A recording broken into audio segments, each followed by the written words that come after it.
Good morning. We are going to present Swedish monetary policy. This project was made as part of the coursework for the subject Economic Environment during December 2022. The team members are Álvaro Fernández, Baldomero Barceló, Diego Antón, Izan Simarro, Pedro Tejedor, and Samuel Romero. In this presentation, we are going to talk about the Riksbank's monetary policy, compared with the policies of the Federal Reserve, and how these monetary policies have affected inflation. The Riksbank began operations in 1668. Previously, Sweden was served by the Stockholms Bank, but it collapsed as a result of the issuing of too many notes. In 1668, Sweden's parliament decided to found the Estates of the Realbank, which in 1867 received the name Riksbank. Today, it is the world's oldest central bank, with a 350-year-old history. The main functions of the Riksbank entails issuing money and ensuring that they retain their value over time. This is known as monetary policy, and the objective is to hold inflation, that is, the general increase in prices, at a low and stable level. And the bank also has the task of ensuring that payments in the economy can be made safely and efficiently.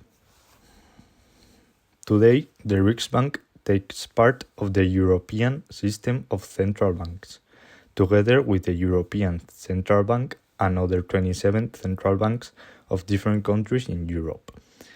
Although Sweden is in the European Union, it does not use the euro. Instead, they use the Swedish krona. Sweden is not in the Eurozone either, and therefore does not follow their monetary policies. We are going to continue with a comparison between the Riksbank and the Federal Reserve of the United States. Although their objective is similar because both are central banks, there are few differences between them. First, both want to achieve an inflation rate around 2%, but the Riksbank measures it using consumer price index with fixed interest rates, while the Federal Reserve measures the annual change in the price index of personal consumption expenditure. The Consumer Price Index uses data from household surveys and only accounts for all urban households, while the Price Index of Personal Consumption Expenditure uses data from the Gross Domestic Product report and from suppliers, and measures goods and services bought by all US households and non-profits. Among other objectives of the Riksbank are sustainable growth and a high level of employment. The Federal Reserve is more focused on reaching a moderate long-term interest rates and stable prices. In the Swedish central bank, the decisions are taken at meetings of the executive board, but in the United States, a committee is in charge of the decisions. It is the Federal Open Market Committee. The Riksbank's main monetary policy tool is the policy rate, which is a rate that governs with what rates banks can deposit and borrow money from the Riksbank. A higher policy rate raises interest rates, and this causes people and businesses stop buying because loans are more expensive, and if they keep their money in the bank, they will obtain higher interest rates. As people buy fewer things, prices do not rise and inflation falls. The opposite happens when lowering policy rate to lower interest rates. People buy more and inflation rises. Instead, the Federal Reserve's main monetary tool is the federal funds rate, which is the interest rate banks pay to borrow reserve balances from one day to another. The Federal Open Market Committee can influence in the federal funds rate by changing the interest rate the Federal Reserve pays on reserve balances that banks hold at the Federal Reserve.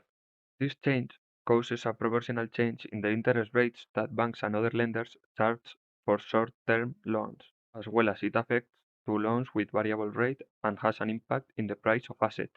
Lower interest rates can make stock ownership more attractive, raising stock prices and increasing wealth. Greater wealth tends to stimulate more spending. Investment projects that companies thought would be marginally unprofitable become more attractive. If this is followed by a fall in the exchange value of the dollar, the prices of US products will fall relative to foreign products, so US products will gain market share in the country and abroad. Finally, both banks take other actions to stimulate the economy. The Riksbank can buy government bonds on the secondary market or purchase other type of securities, make loans to banks with longer maturities, loans to companies, or intervene in the foreign exchange market with the final purpose of increasing the amount of liquid funds in the economy. The Federal Reserve used open market operation, which is buying and selling securities on the open market with the short-term objective of adjust the supply of reserve balances to maintain the federal funds of as a measure to control down inflation and lower demand in order to match supply. In the last month, Riksbank has been increasing interest rates up to 2.5% in order to achieve its inflation target. Even though it seems that inflation is being more controlled now, actually they are far away from their target. In 2022, inflation has been rising from 3.9% to 9.3%. But excluding this year inflation, it has been controlled for the last 2 decades, with only 3 years of inflation above their target. On the other hand, United States is a country which has a currently annual CPI, Consumer Price Index, of 7.8%. Although this value is very high, it is important to remember that we are in a moment of post-COVID and in the middle of the Russia and Ukrainian war, so there is a high inflation all over the world.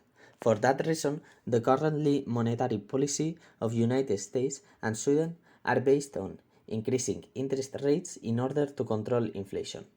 So far this year, the Federal Reserve has raised policy rates by 1.5%, and according to the International Monetary Fund, it is likely to raise them another 2 or 2.5% in the coming months. Nowadays, the interest rates in the United States are found between the 3.75 and the 4%. In order to avoid further indebtedness and to reduce and control the amount of money circulating in the market. Riksbank aims to keep the annual inflation rate below 2% mainly through policy rate. It is also in change for supporting economic growth and ensuring the stability of the financial system.